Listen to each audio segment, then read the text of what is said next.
ও আবুল সরকার নয়, জাতে আবাল সরকার। আউয়ালু মা খালাকাল্লাহু ইশক, আল্লাহর প্রথম সৃষ্টি ইশক। আউয়ালু মা খালাকাল্লাহু রূহ, আল্লাহর প্রথম সৃষ্টি রূহ।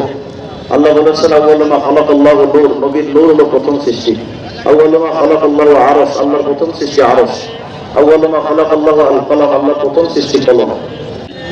আলহামদুলিল্লাহি ওয়া কাফা ওয়া সালামুন আলা ইবাদিহি আল্লাযীনা ইসতাফা, আম্মা বা'দ। আউযু বিল্লাহি মিনাশ শাইতানির রাজীম, বিসমিল্লাহির রাহমানির রাহিম। وقل جاء الحق وزهق الباطل إن الباطل كان زهوقا। হেফাজতে ইসলাম বাংলাদেশ মানিকগঞ্জ জেলা শাখার আজকের বাউল ধরনের মুখ্য সম্মেলনে আয়োজিত আজকের এই মহাদিস সম্মেলনের সম্মানিত সভাপতি হযরত ওলামায়ে কেরাম, প্রথমত একটি বিষয় খেয়াল করা দরকার। আবুল সরকার যে বিষয়টা বলেছে, আমি বাউল মতবাদের বিষয়ে আগে আলোচনা করার আগে শুধু আবুল সরকারের ব্যাপারটা একটু ক্লিয়ার করা চাই। সে যে বলেছে যে আল্লাহ তাআলার কথার আগামাথা নাই, এই বিষয়গুলো আমাদের বাংলাদেশে খুব প্রতিবাদ হচ্ছে, কিন্তু এটার জবাব আমরা পাচ্ছি না। এর জবাবটা আমাদের দরকার। আবুল সরকার প্রথম যে বলেছে যে আল্লাহ তাআলা বলেছেন আউয়ালু মা খালাকাল্লাহু ইশক, আল্লাহর প্রথম সৃষ্টি ইশক। আউয়ালু মা খালাকাল্লাহু রূহ, আল্লাহর প্রথম সৃষ্টি রূহ। আল্লাহ বলেছেন আউয়ালু মা খালাকাল্লাহু নূর, নবীর নূর হলো প্রথম সৃষ্টি। আউয়ালু মা খালাকাল্লাহু আরশ, আল্লাহর প্রথম সৃষ্টি আরশ। আউয়ালু মা খালাকাল্লাহু আল কলম, আল্লাহর প্রথম সৃষ্টি কলম। এই কথাগুলো আবুল সরকার বলে যে আল্লাহ এই কথাগুলো এক এক সময় এক এক কথা বলেন। কখনো কলম প্রথম সৃষ্টি, কখনো রূহ প্রথম সৃষ্টি, কখনো নবুয়ত নূর প্রথম সৃষ্টি। আমি মহাসমুদ্র থেকে এটা চ্যালেঞ্জ করলাম যে এই কথাগুলোর একটা কথাও আল্লাহ বলে না। এটা না কোরআনেও আছে, না হাদিসে কুদসির মধ্যেও আছে। তাহলে যে কথাটা আল্লাহর কওলুল্লাহ বলে আখ্যায়িত করা যায় না, সেই বক্তব্য দিয়ে আবুল সরকার যে আল্লাহর উপর প্রশ্ন তুলেছিল, প্রশ্ন তোলার আগেই তো তাকে ওখানেই ঘুমানো দরকার ছিল। দ্বিতীয় কথা হলো যে এই যে কথাগুলো আসছে, তাহলে এইগুলো কথার উৎপত্তি কোথায়? মূলত বিভিন্ন কিতাবের মধ্যে এই ধরনের হাদিস আছে, যেমন আউয়ালু মা খালাকাল্লাহু নূরা নবিয়্যি, বেশ কিছু হাদিস আছে আউয়ালু মা খালাকাল্লাহু আল আরশ। এ ব্যাপারে আমরা দেখি তো আবুল সরকার যে হাদিসগুলো বলেছে এগুলোর বাস্তবতা কেমন। প্রথমত আউয়ালু মা খালাকাল্লাহু তাআলা নূরা নবিয়্যি, নবীর নূর হলো প্রথম সৃষ্টি। এই ব্যাপারে আল্লামা জালালউদ্দিন সুয়ুতী রাহমাতুল্লাহ আলাইহি তার আল হাদির খণ্ডের 325 নম্বর পৃষ্ঠায় বলেছেন লাইসা লাহু ইসনাদুন ইয়াতামাদু আলাইহি, এই হাদিসের কোন নির্ভরযোগ্য সূত্র নাই, মানে এটা জাল হাদিস।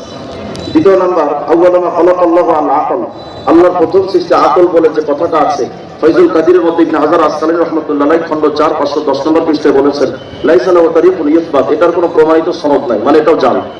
3 নাম্বার আউয়ালু মা খালাকাল্লাহু আযজা ওয়া জাল আন-নূর ওয়া যুলমা, আল্লাহর প্রথম সৃষ্টি আলো এবং অন্ধকার। তারিখে তাবারির মধ্যে ইবনে জারির তাবারি রাহমাতুল্লাহ আলাইহি খণ্ড 1 34 নম্বর পৃষ্ঠায় বলেছেন গায়রু মুসনাদ, এটারও কোনো সনদ নাই। তার মানে নবীর নূরের হাদিসের ব্যাপারেও সনদ নাই, আকলের ব্যাপারে হাদিস সনদ নাই, আলো অন্ধকারের হাদিসের ব্যাপারে সনদ নাই। আরেকটা দাবি করেছিল আবুল সরকার আউয়ালু মা খালাকাল্লাহু ইশক, আল্লাহর প্রথম সৃষ্টি ইশক। দুর্ভাগ্যজনক ক্রমে এটা কোনো জাল হাদিসের কিতাবেও না। আগের গুলো তো জাল হাদিস, এটা কোনো জাল হাদিসের কিতাবেও না। আর একটা হাদিস আছে সুনানে আবু দাউদের 47 নম্বর হাদিস, উবাদা ইবনে সামিত রাদিয়াল্লাহু আনহু বলেন যে হুজুর সাল্লাল্লাহু আলাইহি ওয়াসাল্লাম বলেছেন ইন্না আউয়ালা মা খালাকাল্লাহু তাআলা আল কলম, আল্লাহর প্রথম সৃষ্টি কলম। ফাকালা লাহু উকতুব, কলমকে বলা হলো তুমি লেখো। জিজ্ঞেস করা হলো আল্লাহ কি লিখবো? আল্লাহ বললেন উকতুব মাকাদিরা কুল্লি শাইইন হাত্তা তাকুমা সাআ, কিয়ামত পর্যন্ত যা কিছু হবে এগুলো সবকিছু তুমি লেখো।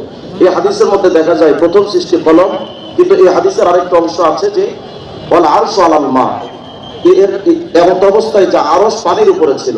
এই হাদিস দ্বারা বোঝা যায় যে প্রথম সৃষ্টি কলম, প্রথম সৃষ্টি পানি, প্রথম সৃষ্টি আরশ। তাহলে দেখা গেল হুজুর সাল্লাল্লাহু আলাইহি ওয়াসাল্লাম এক মুখে তিন কথা কন। আসলে বাস্তবতাটা এমন নয়। যেমন আমি একটা উদাহরণ দিয়ে আপনাদের বোঝাই।